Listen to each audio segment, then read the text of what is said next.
ಮಾತನಾಡೋದಕ್ಕೆ group captain Ganesh Ravikumar ನಿವೃತ್ತ ಸೇನಾಧಿಕಾರಿಗಳು live ನಲ್ಲಿ ಜಾಯ್ನ್ ಆಗ್ತಾ ಇದ್ದಾರೆ. ಸರ್ ನಮಸ್ಕಾರ. ನಮಸ್ಕಾರ. ಮೊದಲಿಗೆ 77ನೇ ಗಣರಾಜ್ಯೋತ್ಸವದ ಶುಭಾಶಯಗಳು ಸರ್ ತಮಗೆ. ಅದೇ ನಿಮ್ಗೂ ಶುಭಾಶಯಗಳು, ಕಂಟ್ರಿ ಸಿಟಿಸನ್ಸ್ ಎಲ್ರಿಗೂ ಶುಭಾಶಯಗಳು. Thank you sir, thank you sir. ಮೊದಲಿಗೆ ಇಲ್ಲಿವರೆಗಿನ 76 ಗಣರಾಜ್ಯೋತ್ಸವದ ಹಾದಿ ಮತ್ತು ಈ ಬಾರಿಯ ಗಣರಾಜ್ಯೋತ್ಸವ ತಾವು ಹೇಗೆ ನೋಡ್ತಾ ಇದ್ದೀರಿ? ಈ ಸತಿ ಗಣರಾಜ್ಯೋತ್ಸವ ಸೆಲೆಬ್ರೇಷನ್ ಒಂಥರ ಡಿಫ್ರೆಂಟ್, ಸ್ಪೆಷಲ್.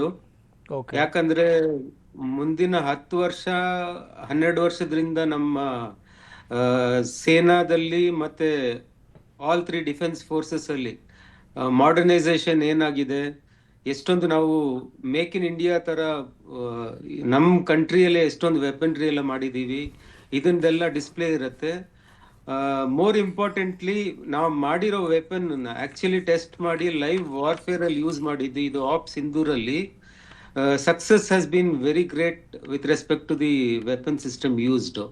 ಸೊ ಅದರಿಂದ ಇವತ್ತಿನ 77th ರಿಪಬ್ಲಿಕ್ ಡೇ ಸ್ವಲ್ಪ special and really effect giving for all the public. ಮತ್ತೆ ನಮ್ಮಿನ ಕಾರ್ಖಾನೆಗಳು ಇಲ್ಲಿದೆ, ಫುಲ್ ಕಂಟ್ರಿಯಲ್ಲಿದೆ. ಬೆಂಗಳೂರಲ್ಲಿ ಜಾಸ್ತಿ ಇದೆ ಯಾವುದು ಕಾಂಟ್ರಿಬ್ಯೂಟ್ ಮಾಡಿದೆ. For example Hindustan aeronautics, Bharat electronics, ಅದು ಒಂಥರ ಹೆಮ್ಮೆ ಮಾತು ನಮಗೆ, ಬೆಂಗಳೂರಿನವರಿಗೆ, ಕರ್ನಾಟಕದವರಿಗೆ, ಓವರ್ ಆಲ್ ಇಂಡಿಯಾದಿಗೆ. ಸರ್, ಈಗ ಫಸ್ಟ್ ಟೈಮ್ ಈ ಬ್ಯಾಟಲ್ ಅರೆ ಆ ಸ್ಥಿತಿಯಲ್ಲಿ ಪ್ರದರ್ಶನ ಆಗ್ತಾ ಇರುವಂಥದ್ದು, ಅಂದರೆ ಅರೆ ಸನ್ನದ್ಧ ರೀತಿಯಲ್ಲಿ ಪ್ರದರ್ಶನ ಆಗ್ತಾ ಇದೆ. ಸೊ ಅದು ಎಷ್ಟರ ಮಟ್ಟಿಗೆ ಸ್ಪೆಷಲ್ ಆಗಿರುತ್ತೆ ಸರ್? ಅದು ಈ ಆಪ್ ಸಿಂಧೂರ್ ಸ್ಪೆಸಿಫಿಕ್ ಆಗಿ ಯೂಸ್ ಮಾಡಿರೋ ಏರೋಪ್ಲೇನ್ಸ್ ಫ್ಲೈ ಪಾಸ್ಟ್, ಅದು ಸ್ಪಿಯರ್ಡ್ ಫಾರ್ಮೇಶನ್ ಅಂತ. ಅದರಲ್ಲಿ ರಫಾಲ್ ಏರ್ಕ್ರಾಫ್ಟ್, MiG-29, Su-30 ನಾವು ಆಕ್ಚುಲಿ ಯೂಸ್ ಮಾಡಿದ್ದು ಈ ಟೈಮ್ ಅಲ್ಲಿ. ಅವನ್ನ ಫಾರ್ಮೇಶನ್ ಅಲ್ಲಿ ಫ್ಲೈ ಮಾಡ್ತಾರೆ. 2 ರಫಾಲ್ ಏರ್ಕ್ರಾಫ್ಟ್, 2 MiG-29 ಮತ್ತೆ 2 Su-30 ಫ್ಲೈ ಆಗುತ್ತೆ ಆ ಫಾರ್ಮೇಶನ್ ಅಲ್ಲಿ. ಅಂದ್ರೆ ಈಗ ನಾವು ಹೇಳ್ತೀವಲ್ಲ ಅಣಕು ಪ್ರದರ್ಶನ ಅಂತೀವಲ್ಲ, ಆ ತರಣ ಸರ್ ಇದು? ಹೌದೌದು. ಸ್ಪಿಯರ್ಡ್ ಅಂದ್ರೆ ನಮ್ದು ಬಾಣ ಇರತ್ತಲ್ವಾ, ಅದ್ರ ಮುಂದಿನ ಟಾಪ್ ಅಲ್ಲಿ ಹೇಗಿರುತ್ತೆ ಹೆಡ್, ಆ ಶೇಪ್ ಅಲ್ಲಿ ಫ್ಲೈ ಮಾಡ್ತಾರೆ ಅವರು ಪ್ರಿಸಿಷನ್ ಆಗಿ. ಅಂದ್ರೆ ಈ ಯುದ್ಧದ ಟೈಮ್ ನಲ್ಲಿ ಹೇಗೆಲ್ಲ ಫ್ಲೈಟ್ ಗಳನ್ನ ಓಡಾಡಿಸಲಾಗತ್ತೆ ಅದರ ಒಂದು ಪ್ರದರ್ಶನ ಇರುತ್ತೆ. ಹೌದೌದು, ಆಲ್ ದ ಮ್ಯಾನೋವರ್ಸ್ ಮತ್ತೆ ಏನೇನ್ ವೆಪನ್ರಿ ತಗೊಂಡೋಗಿದ್ರು. ಮತ್ತೆ ಬೆಸ್ಟ್ ಪಾರ್ಟ್ ಅಂದ್ರೆ ಈ ಏರ್ಕ್ರಾಫ್ಟ್ ನೆಲ್ಲ ನಾವು ಅವ್ರ ಬಾರ್ಡರ್ ಕ್ರಾಸ್ ಮಾಡಿ ಹೋಗೋಂತ ಇರ್ಲಿರ್ಲಿಲ್ಲ, ನಮ್ ಕಡೆಯಿಂದಾನೆ ಇದ್ಕೊಂಡು ಅವ್ರಿಗೆ ಇದನ್ ಮಾಡಿರ್ತಾರ, lot of damage to their assets. Okay ಸರಿ, ಈ ಬಾರಿಯ ಇನ್ನೊಂದಿಷ್ಟು ಸ್ಪೆಷಾಲಿಟಿಗಳನ್ನ ಹೇಳ್ತಾ ಹೋಗೋದಾದ್ರೆ 150 ವರ್ಷ ವಂದೇ ಮಾತರಂಗೆ ಆಗಿರುವಂಥದ್ದು ಒಂದು ಕಡೆ ಇದೆ. ಮತ್ತೆ ನಮ್ಮಲ್ಲಿ ಸ್ವದೇಶಿ ನಿರ್ಮಿತ ಶಸ್ತ್ರಾಸ್ತ್ರಗಳ ಪ್ರದರ್ಶನಕ್ಕೆ ಅವಕಾಶ. ಸೊ ಟೋಟಲಿ ಡಿಫ್ರೆಂಟ್ ಅನ್ನೋ ರೀತಿಯಲ್ಲಿದೆ. ಹೌದೌದು, ಖಂಡಿತ ನೀವು ಹೇಳಿದ್ ಕರೆಕ್ಟ್. 150th ಇಯರ್ ವಂದೇ ಮಾತರಂದು that itself a significant milestone. ಮತ್ತೆ ಸ್ಟಾರ್ಟಿಂಗ್ ಅಲ್ಲಿ ನಾನು ಹೇಳಿದ ತರ ನಾವು ಉತ್ಪತ್ತಿ ಮಾಡಿರೋ ವೆಪನ್ ಸಿಸ್ಟಮ್ ಇರ್ಲಿ, ಪ್ಲಾಟ್ಫಾರ್ಮ್ಸ್ ಇರ್ಲಿ, ಇಲ್ಲ ಡ್ರೋನ್ ಇರ್ಲಿ, ಅವನ್ನೆಲ್ಲ ಯೂಸ್ ಮಾಡಿ ಆಕ್ಚುಲಿ ಅದ್ರದ್ದು ರಿಸಲ್ಟ್ ತುಂಬಾ ಚೆನ್ನಾಗಿ ಬಂದಿರೋದನ್ನೆಲ್ಲ ಒಂಥರ ಡಿಸ್ಪ್ಲೇ ಮಾಡಿ ಎಫೆಕ್ಟ್ ಕೊಡುವಂತ ಒಂದು ದಿನ ಇವತ್ತು. ಓಕೆ ಸರ್, ಇತ್ತೀಚೆಗೆ ಈಗ ಗೆಸ್ಟ್ಗಳ ಬಗ್ಗೆ ನಾವು ಮಾತನಾಡ್ತಾ ಹೋದ್ರೆ, ಇತ್ತೀಚೆಗೆ ಯುರೋಪಿಯನ್ ಕಂಟ್ರಿಗೆ ಪ್ರಧಾನಿ ಮೋದಿ ಅವರು ಭೇಟಿ ಕೊಟ್ಟಿದ್ರು ಆಫ್ಟರ್ ಅಮೆರಿಕಾದ ಒಂದಿಷ್ಟು ಸುಂಕ ನೀತಿಗಳ ನಂತರದಲ್ಲಿ. ಸೊ ಯುರೋಪಿಯನ್ ಕಂಟ್ರಿಗಳಿಗೆ ಅಲ್ಲಿಂದ ಗೆಸ್ಟ್ಗಳನ್ನ ಆಹ್ವಾನ ಕೊಟ್ಟಿರುವಂಥದ್ದು. ಸೊ ಇದು ಯಾವ ಮಟ್ಟಿಗೆ ಪ್ಲಸ್ ಆಗುತ್ತೆ ನಮಗೆ? ಇದು ತುಂಬಾ ಅಡಿಷನಲ್. ನೀವ್ ನೋಡಿದ್ರೆ ಈಗ ಪ್ರೆಸೆಂಟ್ ಜಿಯೋ ಪೊಲಿಟಿಕಲ್ ಸ್ಟೇಟಸ್ ಅಲ್ಲಿ US it is a powerful country, but presently ಅವರು president the way he is speaking and putting people down, including European country, ಆ ಟೈಮ್ ಅಲ್ಲಿ ಅವ್ರ ಜೊತೆಗೆ ನಾವು ಈ ತರ ಫ್ರೆಂಡ್ಶಿಪ್ ಬೆಳೆಸ್ತಾ ಇರೋದು, ಮತ್ತೆ ಅವ್ರಿಗೆ ನಮ್ಮ ಮೇಲಿರೋ ಕಾನ್ಫಿಡೆನ್ಸ್ ತುಂಬಾ ಹೆಲ್ಪ್ ಆಗತ್ತೆ ಇಬ್ರಿಗೂ ಸಹಿತ, ನಮ್ಗೆ ಅಂತ ಇಲ್ಲ, ಯುರೋಪಿಯನ್ ಕಂಟ್ರೀಸ್ಗೂ ಹೌದು. ಮತ್ತೆ ಈಗ ಸದ್ಯದಲ್ಲೇ ನಮ್ಗೆ ಬೇಕಾಗಿರೋ ಏರ್ಕ್ರಾಫ್ಟ್ ಶಾರ್ಟೇಜ್ ಅಲ್ಲಿ ದೋ ನಾವ್ ಈ ತೇಜಸ್ ಏರ್ಕ್ರಾಫ್ಟ್ ನ ಇಂಡಕ್ಟ್ ಮಾಡ್ತೀವಿ, ಅದ್ರಲ್ಲಿ ಸ್ವಲ್ಪ ಟೈಮ್ ತಗೊಳುತ್ತೆ, ಯಾಕಂದ್ರೆ ರೇಟ್ ಆಫ್ ಪ್ರೊಡಕ್ಷನ್ ಎಲ್ಲ ಸ್ವಲ್ಪ ಕಮ್ಮಿ ಇದೆ. ಆ ಸ್ಟಾಪ್ ಗ್ಯಾಪಿಗೆ ನಮ್ಗೆ ಇನ್ನೂ ಒಂದು 114 ರಫಾಲ್ ಏರ್ಕ್ರಾಫ್ಟ್ ಸಿಗತ್ತೆ ಫ್ರಾನ್ಸ್ ಇಂದ. ಓಕೆ. ಸೊ ಇವೆಲ್ಲ ಸ್ಟ್ರೆಂಥನ್ ಆಗತ್ತೆ. ಮತ್ತೆ the present government to government talks between India ಮತ್ತೆ European union is very very effective and required at this moment. ಆಮೇಲೆ ನಾವು ಕನ್ನಡಿಗರಾಗಿ ನಮ್ಗೆ ಇನ್ನೊಂದು ಹೆಮ್ಮೆ ವಿಚಾರ, ಇತ್ತೀಚೆಗೆ ಮನ್ ಕಿ ಬಾತ್ನಲ್ಲಿ ಪ್ರಧಾನಿ ಕೂಡ ಮಾತನಾಡಿದ್ರ ಬಗ್ಗೆ, ನಮ್ಮ ಬಾಗಲಕೋಟೆಯ ಮುಧೋಳ ಶ್ವಾನದ ಬಗ್ಗೆ. ಸೊ ಅದು ಆರ್ಮಿಯಲ್ಲಿ ತನ್ನ ಕರ್ತವ್ಯ ನಿರ್ವಹಿಸ್ತಾ ಇರುವಂಥದ್ದು, ಅದು ಕೂಡ ಈ ಪಥಸಂಚಲನದಲ್ಲಿ ಇದೆ ಸರ್. ಹೌದೌದೌದೌದು, ಕರೆಕ್ಟ್ ಕರೆಕ್ಟ್. ಫಸ್ಟ್ ಟೈಮ್ ಇದು ನಾವು ಇಂಡಿಪೆಂಡೆನ್ಸ್ ಆಗಿದಿಂದ ಮತ್ತೆ 77 ಇಯರ್ಸ್ ಆಫ್ ರಿಪಬ್ಲಿಕ್ ಅಲ್ಲಿ ಈ ತರ ಅನಿಮಲ್ಸ್ ಯಾವ್ದು, they are also part of the armed forces. ನಮ್ ಜವಾನ್ರು ಹೇಗಿದ್ದಾರೆ, ಇಲ್ಲ ಆಫೀಸರ್ಸ್ ಹೇಗಿದ್ದಾರೆ, ಆ ತರ ಕಾಂಟ್ರಿಬ್ಯೂಟ್ ಮಾಡತ್ತೆ. ಅವನು ಹೈಲೈಟ್ ಮಾಡಿ ತೋರ್ಸೋದ್ರಲ್ಲಿ, ಮತ್ತೆ ನಮ್ಮ ಸ್ಟೇಟ್ ಇಂದ ಇರೋ ಬ್ರೀಡ್ ಅನ್ನು ತೋರ್ಸೋದು, it is really really encouraging and plus point, feather in the cap ಅಂತ ಹೇಳ್ಬೋದು. ಸರ್, ಈ ಬಾರಿ ಟ್ಯಾಬ್ಲೆಟ್ಗಳ ಬಗ್ಗೆ ಏನ್ ಹೇಳ್ತೀರಾ? ಟೋಟಲಿ 30 ಟ್ಯಾಬ್ಲೆಟ್ಸ್ ಇದೆ ಅದರಲ್ಲಿ. ಬಟ್ ಏನಂದ್ರೆ ಒಂದು ಸ್ವಲ್ಪ ಅಸಮಾಧಾನ ಅಂದ್ರೆ ನಮ್ಮ ಕರ್ನಾಟಕದ ಟ್ಯಾಬ್ಲೆಟ್ಗೆ ಅವಕಾಶ ಸಿಗ್ಲಿಲ್ಲ ಈ ಸಾರಿ. ಹಾ, ಅದು ಆಕ್ಚುಲಿ ಒಂದು ಸೆಲೆಕ್ಷನ್ ಕಮಿಟಿ ಅಂತ ಇಟ್ಟಿದ್ದಾರೆ ಅವರು, ಅದರಲ್ಲಿ ಪಾಸ್ ಆದ್ರೆ ಮಾತ್ರ ಇದು ತಗೊಂತಾರ ಅವರು. ಮತ್ತೆ ನಾವು ಪಾರ್ಟಿಸಿಪೇಟ್ ಮಾಡಿ ಇರೋದ್ರಲ್ಲೇ ಇಟ್ಸ್ ಆಕ್ಚುಲಿ, ಇದು ನಮ್ ಕಂಟ್ರಿ ಅಂದ್ರೆ ತುಂಬಾ ದೊಡ್ಡದಲ್ವಾ, ಇಷ್ಟೊಂದು ಸ್ಟೇಟ್ ಇದಾವೆ, ಮತ್ತೆ ಇಷ್ಟೊಂದು ಕಾಂಟ್ರಿಬ್ಯೂಷನ್ಸ್ ಇದೆ. Just participating itself is a big this thing, but it would have been nice. ತುಂಬಾ ಚೆನ್ನಾಗಿರೋದು ನಮ್ ಸ್ಟೇಟ್ದು ಟ್ಯಾಬ್ಲೂನ್ ಇದ್ದಿದ್ರೆ ಇಟ್ ವುಡ್ ಹ್ಯಾವ್ ಬಿನ್ ಒಂಥರ ಹೆಮ್ಮೆ ತರ ವಿಷಯ ಇದ್ದಿರೋದು. ಸರ್, ಆಫ್ಟರ್ ಪಹಲ್ಗಾಮ್ ಅಟ್ಯಾಕು ಅದಾದಮೇಲೆ ನಮ್ಮ ಆಪರೇಷನ್ ಸಿಂಧೂರು, ಅದೆಲ್ಲದರ ನಂತರದಲ್ಲಿ ಆಗ್ತಾ ಇರುವಂತಹ ರಿಪಬ್ಲಿಕ್ ಡೇ, ಈ ಸೆಲೆಬ್ರೇಷನ್ನು, ನಮ್ಮ ಆತ್ಮನಿರ್ಭರತೆಯ ಒಂದು ಶಕ್ತಿ ಪ್ರದರ್ಶನ ಏನಿದೆ, ಸೊ ಇದು ಎಷ್ಟರ ಮಟ್ಟಿಗೆ ಜಗತ್ತಿಗೆ ಯಾವ ಸಂದೇಶ ಕೊಡೋದ್ರಲ್ಲಿದೆ, ಹೇಗೆ ನೋಡುತ್ತೆ ಅಂತ ಅನ್ಸುತ್ತೆ ಇಡೀ ಪ್ರಪಂಚ ಭಾರತನ? ಅದು ಆಕ್ಚುಲಿ ಇತ್ತೀಚೆಗೆ ನೀವು ನೋಡಿದ್ರೆ ಎಲ್ಲ ನ್ಯೂಸ್ ಆರ್ಟಿಕಲ್ಸ್, ಮತ್ತೆ ಎಲ್ಲ ದೇಶದ ಪ್ರಧಾನಿಗಳಿರ್ಲಿ, ಇಲ್ಲ head of the States countries ಇಲ್ಲಿ ಇರೋದಿರ್ಲಿ, ಮೊನ್ನೆ ನಿಮ್ಗೆ ಗೊತ್ತು UAE ಅವರು ಪ್ರೆಸಿಡೆಂಟ್ ಬಂದಿದ್ರು ಒಂದು 3 ಅವರ್ಗೆ ಇಲ್ಲಿ. ಮತ್ತೆ ಬೇರೆ ಕಂಟ್ರೀಸು ತಗೊಳ್ಳಿ, ಯುರೋಪಿಯನ್ ಯೂನಿಯನ್ ಇರ್ಲಿ, ಇಲ್ಲ ಅಮೆರಿಕಾನೇ ಇರ್ಲಿ, ಅವರು ಪ್ರೆಸಿಡೆಂಟ್ ಇರ್ಲಿ, ಇಲ್ಲ ಬೇರೆ ಕಂಟ್ರೀಸ್ ಹೆಡ್ಸ್ ಆಫ್ ಗವರ್ಮೆಂಟ್ ಇರ್ಲಿ, ಎಲ್ರಿಗೂ ಒಳ್ಳೆ ಒಪಿನಿಯನ್ ಇದೆ ಇಂಡಿಯಾ ಮೇಲೆ. ಮೇನ್ಲಿ ಬಿಕಾಸ್ ನಾವ್ ಹೇಳೋದನ್ನ ಮಾಡ್ತೀವಿ, ಹೇಳೋ ತರ ನಡ್ಕೊಂತೀವಿ, ಮತ್ತೆ ಯಾರಿಗೂ ಟ್ರಬಲ್ ಅಂತ ಕೊಡಕ್ ಹೋಗಲ್ಲ, ಮತ್ತೆ ಏನ್ ನಾವ್ ಮಾಡ್ತೀವಿ ಎಲ್ಲ ನ್ಯೂಟ್ರಲ್ ಭಾವನೆಯಿಂದ ಮಾಡ್ತೀವಿ. So across the globe, East ಇರ್ಲಿ ವೆಸ್ಟ್ ಇರ್ಲಿ, ಎಲ್ರಿಗೂ ನಮ್ಮ ಮೇಲೆ ಒಂಥರ ಕಾನ್ಫಿಡೆನ್ಸ್ ಇದೆ. ಇಂಡಿಯಾನ ಒಂಥರ ಮುಂದೆ ಹೋಗೋ ಇದ್ರಲ್ಲಿ ಒಂಥರ ಲೀಡರ್ಶಿಪ್ ರೋಲ್ ಅಲ್ಲೂ ನೋಡ್ತಾರೆ ಎಲ್ರು. ಸೊ ಈಗ ಕರ್ತವ್ಯ ಪಥದಲ್ಲಿ ನಡೀತಾ ಇರುವಂತ ಪರೇಡ್ ನೋಡ್ತಾ ಇದ್ವಿ, ಎಷ್ಟು ಬೆಟಾಲಿಯನ್ಗಳ ತರ ಬರ್ತಾ ಇರುತ್ತೆ ಸರ್? ಟೋಟಲಿ ಎಷ್ಟು ಸೆಲೆಕ್ಷನ್ ಆಗಿದೆ ಈ ಬಾರಿ? ಇದು ಫುಲ್ ಪರೇಡ್ ಲೆಂತ್ ನೋಡಿದ್ರೆ ಆಲ್ಮೋಸ್ಟ್ 5 ಕಿಲೋಮೀಟರ್ ಲೆಂತ್ ಇದೆ. ಎಲ್ಲ ಟ್ಯಾಬ್ಲೋಸ್ ಮತ್ತೆ ಈ ಡಿಫ್ರೆಂಟ್ ಮಾರ್ಚಿಂಗ್ ಗ್ರೂಪ್ಸ್ ಎಲ್ಲ ಸೇರಿದ್ರೆ ಅದು ಒಟ್ಟು ಸ್ಟಾರ್ಟ್ ಇಂದ ಎಂಡ್ ವರ್ಗು ಆಲ್ಮೋಸ್ಟ್ 3 ಅವರ್ ಆಗುತ್ತೆ ಅದು, ಇನ್ಕ್ಲೂಡಿಂಗ್ ದಿಸ್ ಅನಿಮಲ್ ಫಾರ್ಮೇಶನ್. ಮತ್ತೆ ಸ್ವಲ್ಪ ಇವು ಇದಾವೆ ಬರ್ಡ್ಸ್, ಅದ್ರ ಮೇಲೆ ನಾವು ಡ್ರೋನ್ ಕ್ಯಾಮೆರಾಸ್ ಎಲ್ಲ ಹಾಕಿ ಯೂಸ್ ಮಾಡ್ತೀವಲ್ವಾ, ಕೈಟ್ಸ್, ಅದನ್ನು ಡೆಮಾನ್ಸ್ಟ್ರೇಟ್ ಮಾಡ್ತಾ ಇದೀವಿ. ಸೊ ಒಟ್ಟು ಲೆಂತ್ 5 ಕಿಲೋಮೀಟರ್. ಒಂದು ಡ್ಯೂರೇಷನ್ ತಗೊಂಡ್ರೆ ಒಂದು 3 ಗಂಟೆ ಆಗುತ್ತೆ ಅದು ಫುಲ್ ಕಂಪ್ಲೀಟ್ ಆಗೋದಕ್ಕೆ. ಸೊ ಎಷ್ಟು ದಿನಗಳಿಂದ ಇದು ಪ್ರಾಕ್ಟೀಸ್ ಸೆಷನ್ ಆಗಿರುತ್ತೆ ಅಲ್ಲಿ? ಈ ರಿಪಬ್ಲಿಕ್ ಡೇ ಪ್ರಾಕ್ಟೀಸ್ ಆಲ್ಮೋಸ್ಟ್ 3 ತಿಂಗಳಿಂದ ಸ್ಟಾರ್ಟ್ ಆಗತ್ತೆ. ಎಲ್ರು ಅವ್ರವ್ರು ಎಲ್ಲೆಲ್ಲಿ ಯೂನಿಟ್ ಇನ್ ಸೆಲೆಕ್ಟ್ ಆಗಿರ್ತಾರೋ ಫಸ್ಟ್ ಅಲ್ಲಿ ಯೂನಿಟ್ ಅಲ್ಲಿ ಪ್ರಾಕ್ಟೀಸ್ ಮಾಡ್ತಾರೆ. ಮತ್ತೆ ಡೆಲ್ಲಿಗೆ ಹೋದ್ಮೇಲೆ ಈ ಸೇಮ್ ರೂಟ್ ಅಲ್ಲಿ 1 ತಿಂಗಳಷ್ಟೊತ್ತಿಗೆ ಮಾಡ್ತಾರೆ ಅವರು, ಈ ಮುಗಿಯೋಕ್ ಮುಂಚೆ. ಅಂಡ್ ಒಂದೊಂದ್ ದಿವಸ ಅಕಸ್ಮಾತ್ ಸ್ವಲ್ಪ ಸ್ಯಾಟಿಸ್ಫ್ಯಾಕ್ಟರಿ ಇಲ್ಲ ಪರ್ಫಾರ್ಮೆನ್ಸ್ ಅಂದ್ರೆ ರಿಪೀಟ್ ಮಾಡಿಸ್ತಾರೆ. ಈ ಕರ್ತವ್ಯ ಪಥದಲ್ಲೇ ಆಗತ್ತೆ? ಹೌದೌದು, ಆಕ್ಚುಲ್ ಆಗಿ ಅಲ್ಲೇ ಮಾಡ್ತಾರೆ. ಮತ್ತೆ ಇದು 26ನೇ ದಿವಸ 26 ಜನವರಿಗೆ ಫೈನಲ್ ಪರೇಡ್ ಅಂದ್ರೆ ನಮ್ದು 24th ಫೈನಲ್ ಆಗತ್ತೆ. 25th ಏನಿರಲ್ಲ, ಎಲ್ರಿಗೂ ರೆಸ್ಟ್ ಇರತ್ತೆ. 26th direct final parade.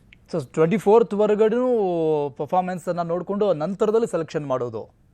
Groups ಇಲ್ಲ ಇಲ್ಲ ಇಲ್ಲ ಇಲ್ಲ, ಇದು ಸೆಲೆಕ್ಷನ್ ಅಲ್ಲ. ಅದೇ ನಾನ್ ನಿಮ್ಗೆ ಹೇಳಿದ್ನಲ್ಲ, 3 ತಿಂಗಳ ಹಿಂದೆನೆ ಆಗ್ಬಿಡತ್ತೆ. ಓಕೆ. ಈ 1 ತಿಂಗಳು ಕರ್ತವ್ಯ ಪಥದಲ್ಲಿ ಬೆಳಗಿನ ಹೊತ್ತು ಮಾಡ್ತಾರೆ ಅವರು, ಅರ್ಲಿ ಮಾರ್ನಿಂಗ್ ಪ್ರಾಕ್ಟೀಸ್.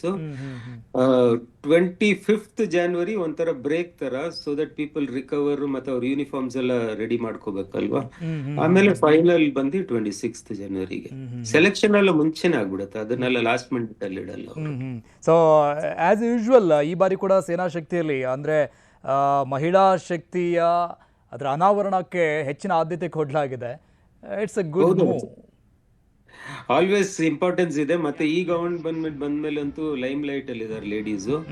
ಈ ಇತ್ತೀಚೆಗೆ ನಮ್ದು ಏರ್ ಫೋರ್ಸ್ ಕಂಟಿಂಜೆಂಟ್ ಒಂದು ಲೇಡಿನೇ ಲೀಡ್ ಮಾಡ್ತಾ ಇದ್ದಾರೆ. ಎಸ್, ಹೌದು ಸರ್. ಅಂಡ್ ನಾವು ಮೂರು ಸೇನಾ ಪಡೆಗಳಿಂದಲೂ ಕೂಡ, ವಾಯುಸೇನೆಯಲ್ಲೂ ಕೂಡ ಒಂದು, ನೌಕಾಸೇನೆಯಲ್ಲೂ ಇದೆ. Correct correct. ಮತ್ತೆ ಈ ಫ್ಲಾಗ್ ಹಾಯಿಸ್ಟಿಂಗು ಒಂದು ಲೇಡಿ ಆಫೀಸರೇ ಮಾಡಿದ್ದು, flight lieutenant. It's very nice. ನಾವು ಲೇಡೀಸ್ಗೆ ಈ ತರ ಪೆಡೆಸ್ಟಲ್ ಅಲ್ಲಿ ಕೂರಿಸಿ ಮಾಡಿಸೋದು. ಟೈಮಿಂಗ್ ಎಲ್ಲ ಫಿಕ್ಸ್ ಆಗಿರುತ್ತೆ ಸರ್ ಈಗ ಪರೇಡ್ ನಡೆಸೋ ಟೈಮಲ್ಲಿ? ಅದು ಕ್ಲಾಕ್ ವರ್ಕ್ ತರ ಪ್ರಿಸಿಷನ್, ಅದು minute to minute. So everything is predetermined. 9:30 parade start ಅಂದ್ರೆ ಕರೆಕ್ಟ್ ಆಗಿ ಎವ್ರಿ ಮಿನಿಟ್ ಏನೇನಾಗತ್ತೆ ಅಂತೇಳಿ ಲಿಸ್ಟ್ ಔಟ್ ಆಗಿರುತ್ತೆ. ಅದೇ ತರನೇ ಮುಂದೋಗುತ್ತೆ. ಮತ್ತೆ ಇದ್ರ ಜೊತೆಗೆ ಮೇಲ್ಗಡೆ ನಿಮ್ಗೆ ಏರ್ ಫಾರ್ಮೇಶನ್ ಕೋಯಿನ್ಸೈಡ್ ಆಗ್ಬೇಕಲ್ವಾ ಈ ಫ್ಲೈಟ್ ಬರೋವಾಗ. So everything is precision. Plus minus ಒಂದು 5-10 seconds ಇರುತ್ತೆ ಅಷ್ಟೇ. It will be that. Okay. So security ಬಗ್ಗೆ ಕೂಡ ತುಂಬಾ ಕಾಳಜಿ ವಹಿಸಬೇಕಾಗುತ್ತೆ, ಯಾಕಂದ್ರೆ ಇತ್ತೀಚೆಗೆ ದೆಹಲಿಯಲ್ಲಿ ಆದಂತ ಒಂದಿಷ್ಟು ಘಟನೆಗಳನ್ನ ನೋಡಿದ್ಮೇಲೆ ಅಲ್ವಾ ಸರ್? ಹೌದು, ಮೊದ್ಲಿಂದಾನು ಸೆಕ್ಯೂರಿಟಿ ಫುಲ್ ಪ್ರೂಫ್ ಇರುತ್ತೆ. ಇತ್ತೀಚೆಗೆ ನಿಮ್ಗೆ ಗೊತ್ತಿದೆ, ದಿ ಡಿಸ್ಟರ್ಬೆನ್ಸ್ ಲೆವೆಲ್ ಇಲ್ಲ ಸ್ವಲ್ಪನೂ ನಾವು ಗಾರ್ಡ್ ಮಿಸ್ ಮಾಡಿದ್ರೆ ಇದಾಗತ್ತೆ. ಸೊ ಆಲ್ಮೋಸ್ಟ್ 5 ಟೈರ್ ಸೆಕ್ಯೂರಿಟಿ ಇರುತ್ತೆ, ಅಂದ್ರೆ 5 ರಿಂಗ್ಸ್ ತರ ಕರ್ತವ್ಯ ಪಥದಿಂದ. ಅದು ಆಲ್ಮೋಸ್ಟ್ 100 kilometers ವರೆಗೂ different areas of security levels ಇರುತ್ತೆ, ಅದು ಕಂಟಿನ್ಯೂ ಆಗುತ್ತೆ. ಸೊ ಟೋಟಲಿ ಒಂದ್ ಲೈನಲ್ಲಿ ಹೇಳೋದಂದ್ರೆ ಗಣರಾಜ್ಯೋತ್ಸವ ಭಾರತ ಏನು ಅನ್ನೋದನ್ನ ಜಗತ್ತಿಗೆ ತೋರಿಸೋದು ಅಂತ ಅಲ್ವಾ ಸರ್? ಹೌದೌದು, ಇದು ಒಂಥರ ನಿಮ್ದು ಮಿಲಿಟರಿ ಪ್ರೈಡ್ ಅನ್ನ ಡಿಸ್ಪ್ಲೇ ಮಾಡೋ ತರ. ಮೇನ್ಲಿ ಎಲ್ಲ ಕಂಟ್ರೀಸ್ ಮಿಲಿಟರಿ ಪ್ರೈಡ್ ಅನ್ನು ಡಿಸ್ಪ್ಲೇ ಮಾಡೋದು. ನಮ್ಮ ಹತ್ರ ಏನಿದೆ ನಾವು ತೋರ್ಸೋದು ಯಾಕೆ ಅಂದ್ರೆ ನಮ್ದು ಹೇಗ್ ಯೂಸ್ ಮಾಡ್ತೀವಿ ಅಂತಾನು ಹೇಳೋತರ. ನಮ್ಮ ಹತ್ರ ಇಷ್ಟಿದ್ರು ನಾವು ಈ ತರ ಸ್ಟೇಬಲ್ ಆಗಿದ್ದೀವಿ, ನಮ್ ಡಿಸಿಷನ್ಸ್ ನಾವು ತಗೊಳ್ಳೋದಲ್ಲ ಮೆಚ್ಯೂರ್ ಡಿಸಿಷನ್ಸ್. ನಾವು ಹೋಗಿ ಫಸ್ಟ್ ಟೈಮ್ ಅಲ್ಲಿ ಏನು ಇದ್ ಮಾಡಕ್ ಹೋಗಲ್ಲ ಅಂತ, ಆ ಮೆಚುರಿಟಿ ಲೆವೆಲ್. ಮತ್ತೆ whatever assets we have got your ಡಿಸ್ಪ್ಲೇಗ್ ಇಡ್ತಾರೆ. ನಮ್ಮ ಆಯುಧ ಪೂಜೆಯಲ್ಲಿ ನಾವು ಮಾಡಲ್ವಾ, ಅದೇ ತರದ್ದು ಇದು ನೇಷನ್ ಲೆವೆಲ್ ಅಲ್ಲಿ republic day. Okay okay okay. ಇಡೀ ದೇಶನೇ ಸೇರಿ ಆಯುಧ ಪೂಜೆ ಮಾಡ್ದಂಗೆ. ಹೌದೌದು, ಸಮಥಿಂಗ್ ಲೈಕ್ ದಟ್ ಅಲ್ಲಿ, ಅದೇ ತರನೇ. ಅಂದ್ರೆ ಟೋಟಲಿ ರಾಜತಾಂತ್ರಿಕವಾಗಿ ನಾವು ಹೇಗೆ ಸ್ಟ್ರಾಂಗ್ ಆಗಿದ್ದೀವಿ ಅಂದ್ರೆ ಎಂತಹ ಸಿಚುವೇಶನ್ ಬಂದರೂ ಕೂಡ ನಿಭಾಯಿಸೋದಕ್ಕೆ ನಾವು ರೆಡಿ ಇದ್ದೀವಿ at any cost any time ಅನ್ನೋ ತರ. ಖಂಡಿತ ಖಂಡಿತ. ಮತ್ತೆ ನಮ್ಮ ಕಂಟ್ರಿ ಮೇಲೆ ಡಿಪೆಂಡ್ ಆಗಿರೋ ಸಣ್ಣ ಪುಟ್ಟ ಕಂಟ್ರಿಗಳು ಇದೆಯಲ್ವಾ, ಅವ್ರಿಗೂ ಒಂಥರ ಬಿಗ್ ಬ್ರದರ್ ಫೀಲಿಂಗ್ ಬರುತ್ತೆ. ಓಕೆ, ಬಿಕಾಸ್ ಹೌದು, ನೀವು ಆಗ್ಲೇ ಹೇಳ್ದಂಗೆ ಭಾರತ ನಾಯಕನ ಸ್ಥಾನದಲ್ಲಿ ಮುನ್ನಡೀತಾ ಇರುವಂತಹ ಒಂದು ದೇಶ. ಸೊ ಹಾಗಾಗಿ ತುಂಬಾ ನಿರೀಕ್ಷೆಗಳು ಸಹಜವಾಗಿದ್ದೇ ಇರುತ್ತೆ. ಹೌದೌದು, ವೆನ್ ಎಕ್ಸ್ಪೆಕ್ಟೇಷನ್ಸ್ ಆರ್ ಬಿಗ್, ಯಾರನ್ನ ನಮ್ಮ ಮೇಲೆ ನಂಬಿಕೆ ಇಟ್ರೆ ನಮ್ದು ಅಷ್ಟೊಂದು ಇನ್ನೂ ಸ್ವಲ್ಪ ಜಾಸ್ತಿ ಆಗಿರುತ್ತೆ. ಕರೆಕ್ಟ್ ಆಗಿ ನಾವು ಕೆಲಸ ಮಾಡಿ ಇನ್ನು ಮುಂದುವರಿಯುವುದು, ಇವ್ರಿಗೆ ನೋಡ್ಕೊಳ್ಳೋ ನಿಭಾಯಿಸೋದು ನಮ್ ಕೆಲಸ ಅದು. ಸರ್, ಟ್ಯಾಬ್ಲೋಗಳಿಗೆ ಈ ಬಾರಿ 17 ಸ್ಟೇಟ್ಗಳಿಗೆ ಕೊಟ್ಟಿದ್ದಾರೆ, ಆಮೇಲೆ 13 ಸಚಿವಾಲಯಗಳಿಂದ ಆಗ್ತಾ ಇದೆ. ಯಾಕೆ ಇದು? ನಂಬರ್ ಆಫ್ ಟ್ಯಾಬ್ಲೋಸ್ ಡಿಫೈನ್ಡ್ ಇರುತ್ತೆ. ಅದು ಈ ವರ್ಷದ ಹೇಗೆ ಅಂತ ನನ್ಗೆ ಗೊತ್ತಿಲ್ಲ. ಇಲ್ದೋದ್ರೆ ಅವರು ಈಗ ನಮ್ಗೆ ಒಂದು ಟ್ಯಾಬ್ಲೋಗೆ 1:3 ರೇಷಿಯೋಲ್ ತರಿಸ್ತಾರೆ ಅವರು ಎಲ್ರದ್ದು. ಅದರಲ್ಲಿ ಬೆಸ್ಟ್ ಆಫ್ ದಿ ಲಾಟ್ ಅನ್ನ ಸೆಲೆಕ್ಟ್ ಮಾಡ್ತಾರೆ. ಒಂದು ದೊಡ್ಡ ಕಮಿಟಿನೇ ಇದೆ ಅದು, ಚೆಕ್ ಲಿಸ್ಟ್ ತರ ಇರುತ್ತೆ. ಬೇಸ್ಡ್ ಆನ್ ಆಲ್ ದಟ್, ಅದು ಅವರು ಈ ಸ್ಟೇಟ್ ಇಲ್ಲ ಈ ರಿಕ್ವೈರ್ಮೆಂಟ್ ಇಲ್ಲ ಆ ಡಿಪಾರ್ಟ್ಮೆಂಟ್ ಅಂತ ನೋಡಲ್ಲ. ಆ ಪ್ಯಾರಾಮೀಟರ್ಸ್ ಅಲ್ಲಿ ಫಿಟ್ ಆದ್ರೆ ಎಲ್ರನ್ನ ತಗೊಂಡ್ಬಿಟ್ಟು ಇದು ಮಾಡ್ತಾರೆ ಅಷ್ಟೇ. ಈ ಕಮಿಟಿಯಿಂದ ಈ ಪ್ರಕ್ರಿಯೆ ಕೂಡ ಒಂದು 3 ತಿಂಗಳಿಂದನೇ ಆರಂಭ ಆಗಿರುತ್ತೆ ಸರ್, ಹೆಂಗೆ? ಇದು ಆಲ್ಮೋಸ್ಟ್ 8-9 months ಅನ್ಸುತ್ತೆ. ನೀವು ಫಸ್ಟ್ ನಿಮ್ದು ಏನ್ ಟ್ಯಾಬ್ಲೋ ಪ್ರೊಜೆಕ್ಟ್ ಮಾಡ್ತೀರಾ ಅದ್ರದ್ದು ಸ್ಕಿಮ್ಯಾಟಿಕ್ಸ್ ಮತ್ತೆ ಇದನ್ನೆಲ್ಲ ಸಬ್ಮಿಟ್ ಮಾಡ್ತಾರೆ. ಅದಾದ್ಮೇಲೆ ಡೀಟೇಲ್ ಇದು ಕೊಡ್ತಾರೆ. ಮಾಡ್ತಾರೆ. ಈ ಫೈನಲೈಸೇಷನ್ ಆಗೋದೇ ಒಂದ್ 3-4 ತಿಂಗಳ ಹಿಂದೆನೆ ಆಗ್ಬಿಡುತ್ತೆ, ಯಾಕಂದ್ರೆ ಇವ್ರು ಮಾಡೋರ್ಗು ಬೇಕಲ್ವಾ ಅಷ್ಟೊಂದು ಟೈಮ್ ಅದನ್ನ ಟು ಫಿಸಿಕಲಿ ಗೆಟ್ ಇಟ್. ಅಂದ್ರೆ ಯು ಮೀನ್ ಈಗ 78 ಗಣರಾಜ್ಯೋತ್ಸವಕ್ಕೆ ಏಪ್ರಿಲ್ ನಿಂದಾನೇ ಆರಂಭ ಆಗ್ಬಿಡುತ್ತೆ ಹಾಗಾದ್ರೆ ಈ ಟ್ಯಾಬ್ಲೋ? ಏಪ್ರಿಲ್ ಮೇ ಇಂದಾನೆ ಪ್ರೋಸೆಸ್ ಸ್ಟಾರ್ಟ್ ಆಗ್ಬಿಡತ್ತೆ. ಮತ್ತೆ ಜಾನ್ವರಿ ಅಂದ್ರೆ ಬೈ ಅಕ್ಟೋಬರ್ ಸೆಪ್ಟೆಂಬರ್ ಅಲ್ಲಿ ಗೊತ್ತಾಗ್ಬಿಡುತ್ತೆ ಯಾವ್ಯಾವ ಟ್ಯಾಬ್ಲೋ ಇದಾಗತ್ತೆ ಅಂತ. 1-2-3 ಎಕ್ಸ್ಟ್ರಾ ಇಟ್ಟಿರ್ತಾರೆ, ಬೈ ಚಾನ್ಸ್ ಯಾವ್ದಾನ ಲಾಸ್ಟ್ ಮೂಮೆಂಟ್ ಅಲ್ಲಿ ಇದಾಯ್ತು ಅಂದ್ರೆ ಪ್ಲಾನ್ ಬಿ ಎಫೆಕ್ಟಿವ್ ಮಾಡೋದಕ್ಕೆ. ಓಕೆ. ಸೊ ಇದು ವೈಮಾನಿಕ ಪ್ರದರ್ಶನ ಎಷ್ಟು ಗಂಟೆಗೆ ಆರಂಭ ಆಗ್ಬೋದು? ಅದು ಲಾಸ್ಟ್ ಇದು ಇರುತ್ತಾ, ಶೋ ಇರುತ್ತಾ? Almost towards the end. ಈ ವರ್ಷದ ಇದು ಪ್ಲಾನ್ ಮಾಡಿರೋದು ಈ ಸ್ಫಿಯರ್ಡ್ ಫಾರ್ಮೇಶನ್ ಬಂದು ಆ ಏರ್ ಫೋರ್ಸ್ ಕಂಟಿಂಜೆಂಟ್ ಮಾರ್ಚ್ ಮಾಡುವಾಗ ಅವರು ಪ್ರೆಸಿಡೆಂಟ್ ಮುಂದೆ ಕ್ರಾಸ್ ಮಾಡುವಾಗ ಅದು ಕರ್ತವ್ಯ ಪಾತ್ರ ಕ್ರಾಸ್ ಆಗುತ್ತೆ. ಅದು ಟುವರ್ಡ್ಸ್ ದ ಎಂಡ್ ಇರುತ್ತೆ, around 2.5 hours time. Okay.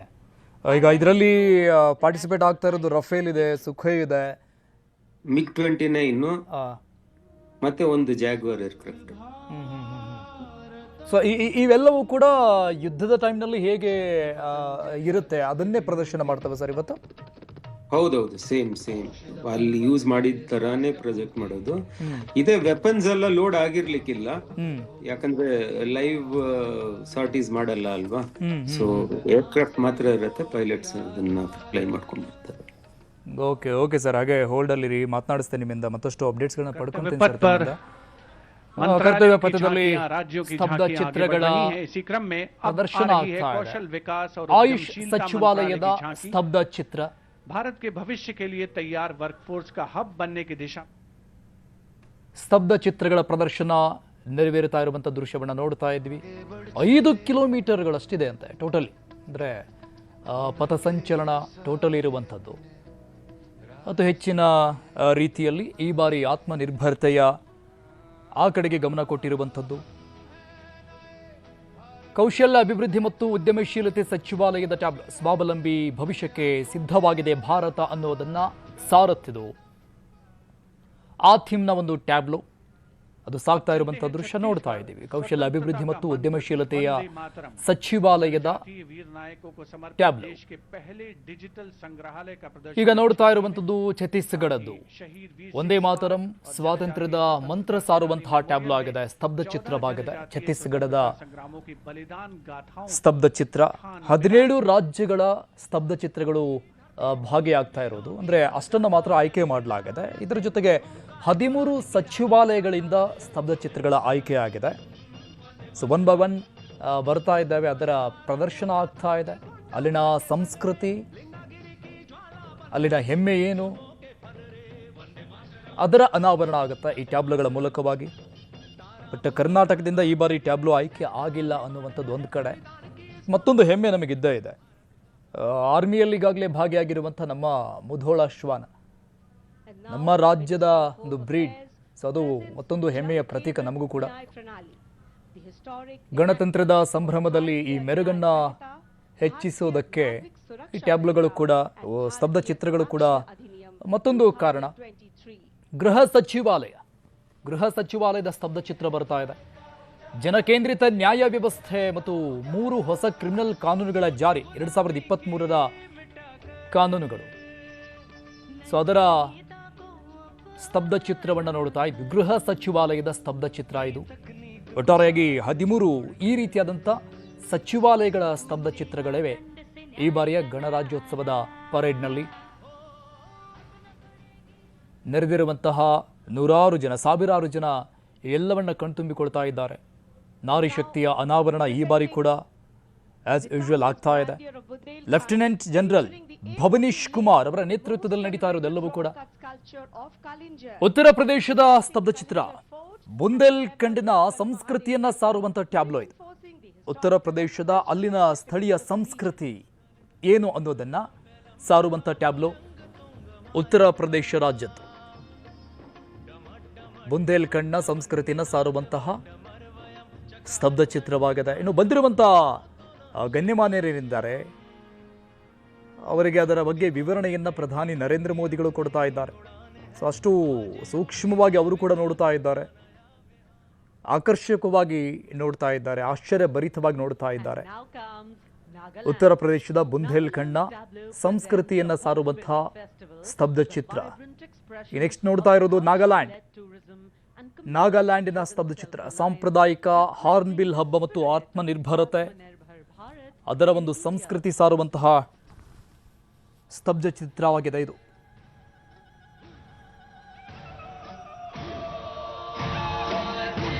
Okay, group captain Ganesh Ravikumar, ನಿವೃತ್ತ ಸೇನಾಧಿಕಾರಿಯರು ಮತ್ತೆ ನಮ್ಮ ಜೊತೆ ಕನೆಕ್ಟ್ ಆಗಿದ್ದಾರೆ. ಸರ್, ಟ್ಯಾಬ್ಲೋಗಳ ಪ್ರದರ್ಶನ ಸಾಗ್ತಾ ಇದೆ. ನೀವು ಹೇಳ್ತಾ ಇದ್ರಿ 5 ಕಿಲೋಮೀಟರ್ ಇದೆ ಅಂತ, ಆಲ್ಮೋಸ್ಟ್ ಒಂದು 3 ಗಂಟೆ ಅಥವಾ 3.5 ಗಂಟೆ ಆಗುತ್ತೆ ಅಂತ. ಹೌದೌದು, ಅಷ್ಟೊಂದು ಲೆಂತ್ ಇದೆ. ಅದು ಎಲ್ರು ಸ್ಟೇಜ್ ಮುಂದೆ ಮಾರ್ಚ್ ಮಾಡ್ಕೊಂಡು ಹೋಗೋದ್ರಲ್ಲಿ ಅಷ್ಟೊಂದು ಟೈಮ್ ತಗೊಳುತ್ತದು. ಸರ್, ಎಸ್ಪೆಷಲಿ ಈ ಬಾರಿ ಆತ್ಮನಿರ್ಭರತೆಗೇನೆ, ಅದು ಏನೇ ಆಗಿರ್ಬೋದು, ಸ್ವಾವಲಂಬಿ ಉದ್ಯೋಗಾವಕಾಶ ಆಗಿರ್ಬೋದು, ಕೌಶಲ್ಯಾಭಿವೃದ್ಧಿ ಆಗಿರ್ಬೋದು, ಇಲ್ಲಿ ಒಂದು ಪ್ರೊಡಕ್ಷನ್ ಸಿಸ್ಟಮ್ ಆಗಿರಬಹುದು, ಟೋಟಲಿ ಏನಾಗಿರ್ಬೋದು, ಅಥವಾ ಯುದ್ಧ ಉಪಕರಣಗಳ ಪ್ರೊಡಕ್ಷನ್ ಆಗಿರ್ಬೋದು, ಅದ್ರ ಬಗ್ಗೆ ಜಾಸ್ತಿ ಒತ್ತು ಕೊಟ್ಟಂಗೆ ಕಾಣಿಸ್ತಾ ಇದೆ ಟೋಟಲಿ. ಹೌದೌದು, ಬಿಕಾಸ್ ಇಲ್ಲಿವರೆಗೂ ಇದ್ದಂಥ ಭಾರತ ಬೇರೆ, ನಾವು ಬರೀ ಆಮದನ್ನ ಮಾಡ್ಕೊಳ್ತಾ ಇದ್ವಿ ಪ್ರತಿಯೊಂದನ್ನು ಅಂತದ್ದು ಬೇರೆ, ಈಗ ರಫ್ತು ಮಾಡೋ ಲೆವೆಲ್ಗೆ ನಾವು ರೆಡಿ ಆಗಿದ್ದೀವಿ ಅನ್ನೋದನ್ನ ಸಾರೋದಕ್ಕೆ. ಕರೆಕ್ಟ್, ನೀವು ಹೇಳಿದ್ದು ಸರಿ. ಒಂದು ನಾವು ಮಾಡ್ತಾ ಇರೋದು, ಮೊದ್ಲು ಏನಿತ್ತು ಅಂದ್ರೆ ಎಲ್ಲ ಇಂಪೋರ್ಟ್ ಮಾಡ್ತಾ ಇದ್ವಿ, ಮತ್ತೆ ಬೇರೆ ಕಂಟ್ರಿ ಮೇಲೆ ಫುಲ್ ಡಿಪೆಂಡ್ ಆಗಿದ್ವಿ. ಫಸ್ಟ್ ತಗೊಳ್ಳೋದಂತೂ ಎಲ್ರು ಕೊಟ್ಬಿಡ್ತಾರೆ, ಅದಾದ್ಮೇಲೆ ಮೇಂಟೈನ್ ಮಾಡಿ ಅದಕ್ಕೆ ಬೇಕಾಗಿರೋ ಸ್ಪೇರ್ಸ್ ಇರ್ಲಿ ಇಲ್ಲ ಕನ್ಸ್ಯೂಮಬಲ್ಸ್ ಇರ್ಲಿ, ಅದ್ ಸಿಗೋದೆಲ್ಲ ಯಾವಾಗ ಬೇಕಿದ್ರು ಜನ ಸ್ಟಾಪ್ ಮಾಡ್ಬೋದು. ಅದು ಈಗ ನಾವು ಪ್ರೊಡ್ಯೂಸ್ ಮಾಡೋದ್ರಿಂದ ಎಲ್ಲ ನಮ್ ಕಂಟ್ರೋಲ್ ಅಲ್ಲೇ ಇರುತ್ತೆ. ನಾವು ಶಾರ್ಟೇಜ್ ಅಂತ ಇದು ಬರಲ್ಲ, ಮತ್ತೆ ಯಾರ ಮೇಲೆ ಡಿಪೆಂಡ್ ಆಗಿರೋ ಅಂತ ವಿಷಯನೂ ಇರಲ್ಲ. ಮುಂದೆ ಹೋಗ್ತಾ ಹೋಗ್ತಾ ನಾವು ಇದನ್ನ ಎಕ್ಸ್ಪೋರ್ಟ್ ಮಾಡ್ತೀವಿ ಬೇರೆ ಕಂಟ್ರೀಸ್ಗೆ. ಆತರ ನಮ್ಮ ವೆಪನ್ ಸಿಸ್ಟಮ್ ಬೇರೆ ಕಡೆ ಯೂಸ್ ಆದ್ಮೇಲೆ ಇನ್ನೂ ಒಂದಷ್ಟು ಇಂಪ್ರೂವ್ಮೆಂಟ್ಸ್ ಆಗತ್ತೆ, ಇನ್ನೊಂದಷ್ಟು ಮಾಡಿಫಿಕೇಶನ್ಸ್ ಆಗತ್ತೆ. ಬೇರೆ ಡೆವಲಪ್ ಕಂಟ್ರೀಸ್ ಸ್ಟೇಜ್ ಹೋಗೋ ತರ ಇದನ್ನ ನಾವು ನಮ್ಮನ್ನ ಡೆವಲಪ್ ಮಾಡ್ಕೊಂಡು ಹೋಗ್ತಾ ಇರ್ಬೋದು. ಅಂದ್ರೆ ರವಿಕುಮಾರ್ ಸರ್, ಈಗ ನಾವು ಟ್ಯಾಬ್ಲೋ ಹೋಗ್ತಾ ಇರೋದು ನೋಡ್ತಾ ಇದೀವಿ 1 by 1. ಅಂದ್ರೆ ಒಂದು ನಮ್ಮ ಸ್ಥಳೀಯ ಸಂಸ್ಕೃತಿ ಏನು ಅನ್ನೋದನ್ನ ಸಾರುವಂತ ಟ್ಯಾಬ್ಲೋ ಬಂದ್ರೆ, ಮತ್ತೊಂದು ಕಡೆ ನಮ್ಮ ಕೆಪಾಸಿಟಿ ಏನು ಅನ್ನೋದನ್ನ ಸಾರುವಂತ ಟ್ಯಾಬ್ಲೋಗಳು ಬರ್ತಾ ಇದೆ. ಸೊ ಈ ರೀತಿಯಾಗಿ ವಿನ್ಯಾಸ ಮಾಡಿರ್ತಾರೆ ಸರ್ ಇದನ್ನ. ಹೌದೌದು, ಮಿಕ್ಸ್ ಅಂಡ್ ಮ್ಯಾಚ್ ತರ ಅದು. ನಮ್ಮ ಆರ್ಟ್ ಕಲ್ಚರ್ ಇರ್ಲಿ ಮತ್ತೆ ನಮ್ಮ ಮಿಲಿಟರಿ ಪವರ್ಸ್ ಇರ್ಲಿ, ಎರಡನ್ನೂ ಡಿಸ್ಪ್ಲೇ ಮಾಡುವಂತ mixture. So that everything is seen. ನಮ್ಮ ಡೆವಲಪ್ಮೆಂಟ್ 360 ಡಿಗ್ರಿ ತರ, ಬರೀ ಮಿಲಿಟರಿ ಇರ್ಲಿ ಇಲ್ಲ ಇನ್ನೊಂದಿರ್ಲಿ ಅಂತಿರ್ಲಿಲ್ಲ. ನಮ್ದು ರಿಚ್ ಆರ್ಟ್ ಇದೆ, ಹೆರಿಟೇಜ್ ಇದೆ, ಮತ್ತೆ ನಮ್ ಕಲ್ಚರ್ಸ್ ತುಂಬಾ ರಿಚ್ ಆಗಿದೆ. ಮತ್ತೆ ನಾವು ಇರುವಂತ ದೇಶದಲ್ಲಿ ಮಲ್ಟಿ ಲಿಂಗ್ವಿಸ್ಟಿಕ್ ಇರ್ಲಿ, ಮಲ್ಟಿ ರಿಲಿಜನ್ಸ್ ಇರ್ಲಿ, ಅದೆಲ್ಲ ತೋರಿಸಿ ಅದೆಲ್ಲ ಒಟ್ಟಿಗೆ ಇದ್ದೂನು ನಾವು ಈ ತರ ಸ್ಟ್ರಾಂಗ್ ಆಗಿ ಒಟ್ಟಿಗೆ ಇದೀವಿ ಅಂತ ತೋರಿಸುವಂತ ಬಯಸ. ಅಂದ್ರೆ ಪ್ರಪಂಚದ ಅತಿ ದೊಡ್ಡ ಗಣತಂತ್ರದ ದೇಶ ಅಂದ್ರೆ ಅದು ಭಾರತನೇ. ಇಷ್ಟು ದೊಡ್ಡ ದೇಶವನ್ನು ನಡೆಸೋದು ಕೂಡ ಅಷ್ಟು ಸುಲಭವಾದಂಥ ಮಾತಲ್ಲ. ಯಾಕಂದರೆ ಸಣ್ಣ ಸಣ್ಣ ಕಂಟ್ರಿಗಳಲ್ಲೇ ಯಾವ ರೀತಿಯಾದಂಥ ಅರಾಜಕತೆ ಸೃಷ್ಟಿಯಾಗಿದೆ ಅನ್ನೋಂಥದ್ದು ನಾವು ನೋಡ್ತಾ ಇದ್ದೀವಿ. ಸೊ ಇಷ್ಟು ದೊಡ್ಡ ದೇಶವನ್ನು ನಾವು ಹೇಗೆ ಮುನ್ನಡೆಸ್ತಾ ಇದ್ದೀವಿ ಇಷ್ಟು ವೈವಿಧ್ಯತೆಗಳಲ್ಲಿ ಅನ್ನೋದನ್ನು ಕೂಡ ಸಾರೋದಾಗಿದೆ ಇದು. ಹೌದೌದು, ಅದೊಂದು. ಮತ್ತೆ ಇಷ್ಟು ದೊಡ್ಡ ದೇಶದಲ್ಲಿ ನಾವು ನಡೆಸೋದೊಂದು, ಮತ್ತೆ ನಡೆಸ್ಕೊಂಡು ಒಂಥರ ಲೀಡರ್ಶಿಪ್ ರೋಲ್ ಅಲ್ಲಿ ಇರೋದಂಥದ್ದು ಒಂದು ಹೆಮ್ಮೆ ಅಂತ ವಿಷಯ. ಈ ಸ್ಟೇಜಿಗೆ ಬರೋದಿಕ್ಕೆ ನಮ್ ಎಲ್ರು 144 crore ಪೀಪಲ್ದು ಒಂಥರ ಕಾಂಟ್ರಿಬ್ಯೂಷನ್ ಇದ್ರಲ್ಲಿ, ಎಲ್ಲಾ ಸ್ಟೇಟ್ದು ಎಲ್ಲ ಯೂನಿಯನ್ ಟೆರಿಟರಿದು ಕಾಂಟ್ರಿಬ್ಯೂಷನ್ ಇದೆ. ಅದರಿಂದ ಈ ತರ ಒಂದು ಒಗ್ಗಟ್ಟು ಕಾಣಿಸುತ್ತೆ ಎಲ್ರಿಗೂ ಹೊರಗಡೆ ನೋಡಿದಾಗ. ರವಿಕುಮಾರ್ ಸರ್, ಅಂದ್ರೆ ಬಿಫೋರ್ ತಮ್ಮ ನಿವೃತ್ತಿಗಿಂತ ಮೊದಲಿಗೆ ನೋಡಿದಂತಹ ಈ ಗಣರಾಜ್ಯದ ಸಂಭ್ರಮದ ವೈಭವ ಹೇಗಿತ್ತು, ಆಫ್ಟರ್ ದ್ಯಾಟ್ ಇದನ್ನ ಹೇಗೆ ನೋಡ್ತೀರಾ ನೀವು? ಎರಡನ್ನು ಕಂಪ್ಯಾರಿಸನ್ ಮಾಡ್ತಾ ಇದ್ರೆ ತುಂಬಾ ಚೇಂಜ್ ಆಗಿದೆ. ನಾವು ನೋಡಿದ್ರೆ ಆಕ್ಚುಲಿ ಆ ಟೈಮಿಗೂ ಮತ್ತೆ ಈ ಟೈಮಿಗೂ, ಮತ್ತೆ ಟೆಕ್ನಾಲಜಿಕಲ್ ಡೆವಲಪ್ಮೆಂಟ್ಸ್ ತುಂಬಾ ಆಗಿದೆ ಅಲ್ವಾ. ನಾವು 30 ವರ್ಷದಿಂದ ಏನಿತ್ತು ಮತ್ತೆ ಸದ್ಯಕ್ಕೆ ಏನಿದೆ, ಈ ನಿಮ್ಮ ವೆಪನ್ ಸಿಸ್ಟಮ್ ನೋಡ್ಲಿ, ನಿಮ್ಮ ಏರ್ಕ್ರಾಫ್ಟ್ ಟೆಕ್ನಾಲಜಿನೇ ಇರ್ಲಿ, ಎಲ್ಲ ಒಂದು ಆಲ್ಮೋಸ್ಟ್ ಒಂದು 5 ಜನರೇಷನ್ಸ್ ತರ ಚೇಂಜ್ ಆಗಿದೆ. 5 ಜನರೇಷನ್ ಅಂದ್ರೆ ಟೆಕ್ನಾಲಜಿ ವೈಸ್ ಯಾವ್ದು ಇತ್ತು ಆಗಿನ ಟೆಕ್ನಾಲಜಿ ಎಲ್ಲ ಈಗೆಲ್ಲ ಆಬ್ಸಿಲೀಟ್. ಅದು ಈಗ ಯೂಸ್ ಮಾಡಕ್ಕೂ ಆಗಲ್ಲ, ಮತ್ತೆ ಎಫೆಕ್ಟಿವ್ ಇರಲ್ಲ ಅದು. ಅದೇ ತರಾನೇ ಪರೇಡು ಟೆಕ್ನಾಲಜಿಕಲಿ ಇಂಪ್ರೂವ್ ಆಗಿದೆ. ಈಗ ನಾವು ನೋಡೋದು ಲೈವ್ ಪರೇಡು ಮತ್ತೆ ಮುಂದೆ ಇದ್ದಿದ್ದ ಪರೇಡು ತುಂಬಾ ಡಿಫ್ರೆನ್ಸ್ ಇದೆ. ಎಲ್ಲ ವಿಷಯದಲ್ಲೂ be the quality of screening or telecast ಇಂದ ಹಿಡಿದು ಆಕ್ಚುಯಲ್ ಕಂಟೆಂಟ್ ಅಲ್ಲೂ it's all improve quite a bit. Okay okay sir, hold on, ಹಾಗೆ ಮಾತನಾಡಿಸ್ತೇನೆ ನಿಮ್ಮನ್ನ. ಟ್ಯಾಬ್ಲೋಗಳು, ಸ್ತಬ್ಧ ಚಿತ್ರಗಳು ಒನ್ ಬೈ ಒನ್ ಬರ್ತಾ ಇರುವುದನ್ನು ನೋಡ್ತಾ ಇದ್ವಿ. ಜಮ್ಮು ಕಾಶ್ಮೀರದ ಸ್ತಬ್ಧ ಚಿತ್ರವನ್ನು ನೋಡ್ತಾ ಇದ್ವಿ. ಕರಕುಶಲ ಕಲೆ, ನೃತ್ಯವನ್ನು ಬಿಂಬಿಸುವಂಥ ಟ್ಯಾಬ್ಲೋ ಆಗಿದೆ. ನಾನು ಆಗಲೇ ಹೇಳ್ತಾ ಇದ್ದೆ, ನಮ್ಮ ಗೆಸ್ಟ್ ಕೂಡ ರವಿಕುಮಾರ್ ಅವರು ಅದ್ರ ಬಗ್ಗೆ ಎಕ್ಸ್ಪ್ಲೇನ್ ಮಾಡ್ತಾ ಇದ್ರು. ಒಂದು ನಮ್ಮ ಸಂಸ್ಕೃತಿಯನ್ನು ಇಲ್ಲ ಇಲ್ಲಿಯ ಸ್ಥಳೀಯ ವೈಭವವನ್ನು ಸಾರುವಂಥ ಸ್ತಬ್ಧ ಚಿತ್ರಗಳು ಬರ್ತಾ ಇದ್ದರೆ, ಅದಾದ ನಂತರದಲ್ಲಿ ನಮ್ಮ ಕೆಪಾಸಿಟಿ ಏನು, ನಮ್ಮ ಪವರ್ ಏನು ಅನ್ನುವಂಥದ್ದನ್ನು ತೋರಿಸುವಂಥ ಟ್ಯಾಬ್ಲೋಗಳು. ಈ ರೀತಿಯಾದಂತಹ ರೀತಿಯಲ್ಲಿ ಅದನ್ನು ವಿನ್ಯಾಸವನ್ನು ಮಾಡಲಾಗಿರುತ್ತೆ. ವಸತಿ ಮತ್ತು ನಗರ ವ್ಯವಹಾರಗಳ ಸಚಿವಾಲಯದ ಟ್ಯಾಬ್ಲೋ ಈಗ ಬರ್ತಾ ಇದೆ. गुजर रही है अगली झांकी स्कूल शिक्षा और साक्षरता